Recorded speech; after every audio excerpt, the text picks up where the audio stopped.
السلام علیکم ناظرین، میں ہوں نعیم خان، اپنے ڈیجیٹل پلیٹ فارم پر آپ کو خوش آمدید کہتا ہوں۔ امید ہے کہ آپ خیریت سے ہوں گے اور اللہ آپ کو خیریت سے ہی رکھے، کیونکہ خیریت کی خبریں آپ کی طرف سے آتی رہیں تو انسان کا دل خوش ہوتا ہے اور مزید دعائیں کرتا ہے کہ اللہ پاک میری آڈینس کو زندہ و سلامت اور صحت و سلامتی کے ساتھ زندہ سلامت رکھے۔ ناظرین چلتے ہیں، آج کچھ منورنجن ہے خبروں کا۔ پہلے تو بات کرتے ہیں کہ شیر افضل مروت نے ایک دعویٰ کیا ہے کہ بانی P T I Imran Khan کی رہائی ممکن تھی، کیونکہ ڈونلڈ ٹرمپ نے یہ کہا تھا چیف آف آرمی اسٹاف سے کہ آپ ان کو رہا کر دیں۔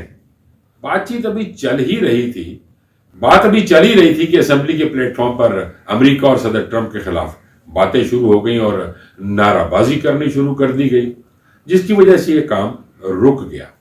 اچھا، جو سفارتی سطح پر بات چیت چل رہی تھی وہ بات چیت تھم گئی۔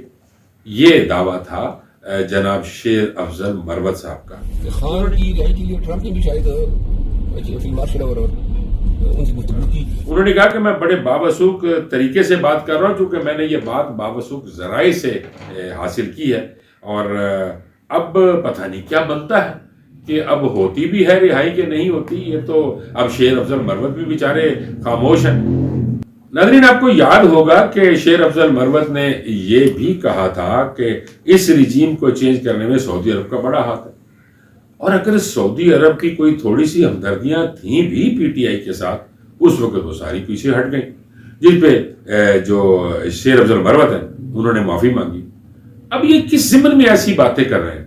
کبھی تو باوثوق ذرائع سے انہوں نے یہ کہا تھا اس وقت کہ جناب سعودی عرب کا اس میں ہاتھ ہے، اور پھر بعد میں معافی مانگ لی، اور آج اگر یہ بات کر رہے ہیں کہ میں باوثوق ذرائع کے وساطت سے بات کر رہا ہوں، کل کو اگر یہ بات ثابت نہ ہو سکی تو پھر کیا معافی مانگیں گے؟ یعنی شیر افضل مروت کا کردار کیسا ہو گیا ہے؟ کبھی تو وہ پی ٹی آئی کی فیور میں باتیں کرتے ہیں، کبھی اس کے خلاف باتیں کرتے ہیں۔ آج کل یہ آپ اس کو یہ فیور نہ سمجھیں، بلکہ یہ خلاف ہی جا رہی ہے پی ٹی آئی کے کہ جی صدر ٹرمپ چاہتے تھے اور چیف آف آرمی اسٹاف سے اس ضمن میں بات بھی ہوئی تھی۔ کل کو جب ان سے مزید پوچھا جائے گا تو کہیں گے کہ میں معذرت خواہ ہوں، میں معذرت چاہتا ہوں۔ یعنی اس طرح کی ایک ایسا لفظ ہے ناظرین، معذرت چاہنا، معذرت چاہتا ہوں، معذرت قبول کر لیجئے۔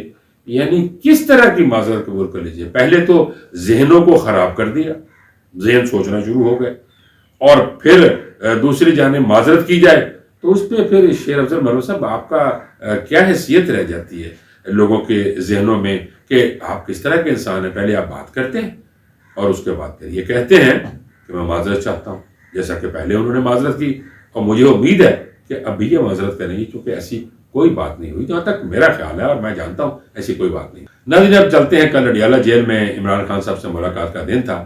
بانی پی ٹی آئی کی تینوں بہنیں داخل ناکہ کے قریب موجود تھیں، اور وہاں پہ انہوں نے قرآن خوانی کی، اور انہوں نے کہا کہ ہمیں آج اپنے بھائی سے ملنے دیا جائے، لیکن ملاقات نہ ہو سکی، اور تینوں بہنوں نے دھرنا دیا۔ ان کے ساتھ کوئی 200 کے قریب پی ٹی آئی کارکنان موجود تھے۔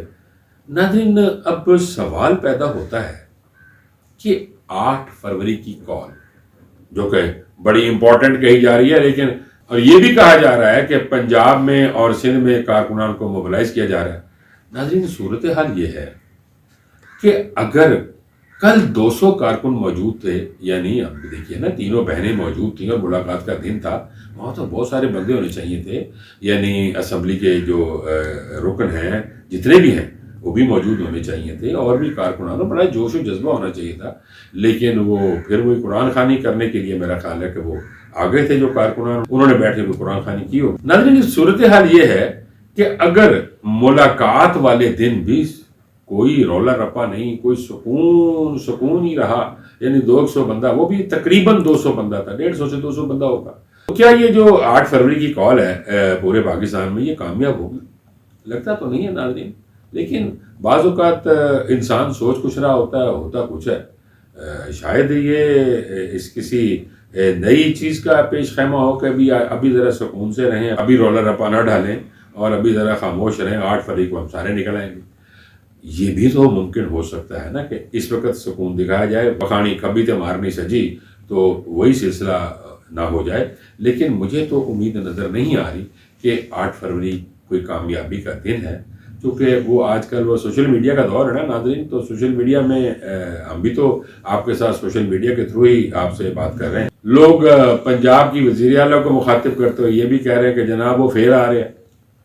تو اگر وہ پھر آ بھی جاتا ہے، پہلے کیا ہو گیا تھا اور اب کیا ہوگا، میرا کسی پارٹی سے کوئی تعلق تو نہیں ہے، لیکن تجزیہ کار کی حیثیت سے میں تجزیہ تو کر سکتا ہوں نا. بحیثیت پاکستانی بھی آپ کو بھی جیسے رائٹ ہے، آپ بھی تجزیہ کرتے ہیں، باتیں کرتے ہیں، اس طرح میں بھی ایک تجزیہ کار ہوں اور تجزیہ کرتا ہوں.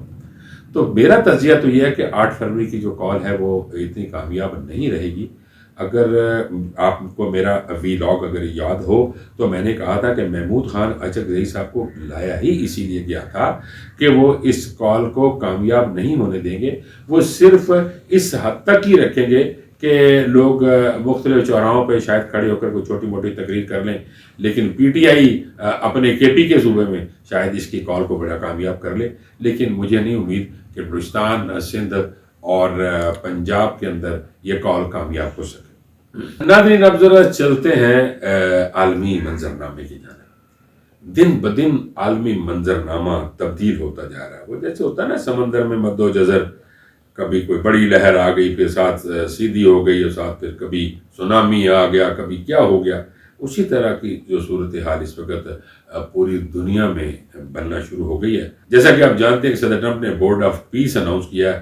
سعودی عرب نے کل اس کی حمایت کر دی اور اس نے کہا جی ہم اس میں شامل ہوتے ہیں، اور مختلف ممالک جو اسلامی ممالک ہیں انہوں نے بھی اس میں شامل ہونے کی جو ہے وہ عندیہ دے دیا اور کہہ دیا کہ ہم اس میں شامل ہوتے ہیں.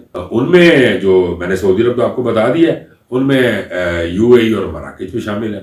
اسرائیل نے بھی کل یہ کہہ دیا کہ جناب ہم بھی وہ جو پیس بورڈ ہے اس میں ہم شامل ہوتے ہیں.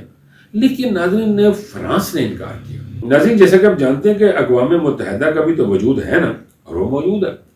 اس لیے فرانس نے کہا کہ جی ہم نہیں مانتے. صدر ٹرمپ نے کہا کہ بھئی شام اور ایران کے معاملے میں تو آپ میرے ساتھ ہیں، تو اس معاملے میں آپ کیوں نہیں آتے. ویسے بھی صدر میکرون کو انہوں نے یہ کہا کہ آپ کی مقبولیت تو ویسے بھی فرانس میں نہیں ہے، کسی وقت بھی آپ کو ہٹایا جا سکتا ہے، اور اگر ہٹانا چاہیں تو آپ کو ہٹا لیں گے. اب ناظرین صدر ٹرمپ مکمل ایک دھمکیوں پر اتر آئے. ایک طرف تو یہ کہہ رہے ہیں کہ جی گرین لینڈ کے بغیر امریکہ کا جو ہے وجود ہی وہ جو ہے مکمل نہیں ہے. آج پھر میں نے دیکھا کہ کینیڈا کو بھی کہہ رہے ہیں کہ جی کینیڈا بھی ہمارے ساتھ ہونا چاہیے، ہمیں بھی کینیڈا کو ہمارے امریکہ میں ہونا چاہیے. یعنی وہ کیا چاہتے ہیں صدر ٹرمپ کہ پوری دنیا جو سی ہے وہ بالکل شامل ہو جائے امریکہ میں، اور نام ہی ایک ہی ہو کہ امریکہ بہادر. تو صدر ٹرمپ کا یہ کہنا، ادھر پھر انہوں نے جو ہے ایران کے خلاف جو مشرق وسطیٰ میں اپنے جو ایئر کرافٹ کیریئر ہے وہاں وہ پہنچانا شروع کر دیا ہے، اور طیارے تو آلریڈی وہاں پہ پہنچ چکے ہیں. صدر ٹرمپ نے تو پہلے یہ ایران کو دھمکی دی تھی کہ علی خامنہئی کو ختم کر دیا جائے گا، اور پھر کل انہوں نے یہ کہا کہ ایران نے اگر میرے خلاف یا میرے قتل کے خلاف کوئی سازش کی تو ایران کو صفحہ ہستی سے مٹا دیا جائے گا. ناظرین ادھر آپ جانتے ہوں کہ پچھلے دنوں امریکی سابق سفیر نے یہ بھی کہہ دیا تھا کہ صدر ٹرمپ کا ایک منصوبہ ہے کہ وہ رہبر علی خامنہئی کو قتل کروا دیں. ادھر جب یہ بات ہوئی تو ایران میں ایک رولا پڑ گیا بھئی یہ کیا باتیں شروع ہو گئی ہیں، تو وہاں سے بھی دھمکی چلی گئی صدر ٹرمپ کو. صدر ٹرمپ نے یہ کہا کہ اگر میرے خلاف قتل کی سازش کی گئی تو ایران کو صفحہ ہستی سے مٹا دیا جائے گا. یہ صدر ٹرمپ کا کہنا تھا. اب صدر ٹرمپ اس وقت پوری دنیا کے ساتھ لڑ رہے ہیں، اور جو پیس بورڈ ہے اس کو آگے فرنٹ پہ رکھا ہوا ہے کہ یہ جو پیس بورڈ ہے اس میں شمولیت اختیار کریں تو آپ ہمارے ساتھ ہیں، اور اگر آپ مستقل رکنیت چاہتے ہیں تو $1,000 دیو نا بھائی، تاکہ امریکہ کی معیشت ٹھیک ہو سکے. اب انہیں باقی ممالک کی معیشت سے کوئی غرض نہیں ہے. صدر ٹرمپ نے تو کل فرانس سے یہ بھی کہہ دیا کہ اگر فرانس نہ مانا تو میں 20% ٹیرف لگا دوں گا. یعنی ٹیرف کی دھمکیاں اور پورے دنیا کو دھمکانا، جیسا کہ انہوں نے کہا کہ گرین لینڈ اگر میرے ساتھ نہیں آتا تو امریکہ مکمل نہیں ہوتا. اب کینیڈا کو بھی کہہ رہے ہیں اس کو بھی شامل کیا جائے. کل کو تو پھر کسی کی باری لگ سکتی ہے ناظرین. اب آخر میں اتنا ضرور کہوں گا کہ صدر ٹرمپ بھی کچھ تھوڑا سا سوچ سمجھ لیں کہ پوری دنیا کو دھمکانے پر اتر آئے ہیں، اور پوری دنیا کو یہ کہے جا رہے ہیں کہ اگر تم نہ مانے تو اتنا ٹیرف، اگر تم نہ مانے تو تم پر حملہ کر دیا جائے گا، اگر تم نہ مانے تو تم کو چھوڑیں گے نہیں. یعنی ایک طرف تو امن منصوبہ لے کے بیٹھے ہوئے اور دوسری طرف بدامنی کی باتیں. ناظرین آپ اس کے بارے میں کیا سمجھتے ہیں، کیا جانتے ہیں، کمنٹس میں ضرور بتائیے گا. چونکہ آپ کے جو کمنٹس ہوتے ہیں وہ ہمارے لیے بہت ایک اعلیٰ مقام رکھتے ہیں. کیونکہ جو آپ کمنٹ دیتے ہیں اس سے ہماری بھی ایک حوصلہ افزائی ہوتی ہے اور اس کے ساتھ ساتھ ہمارے علم میں بھی اضافہ ہوتا ہے. ناظرین اب تک کے لیے اتنا ہی. مجھے اجازت دیجیے. اللہ نگہبان.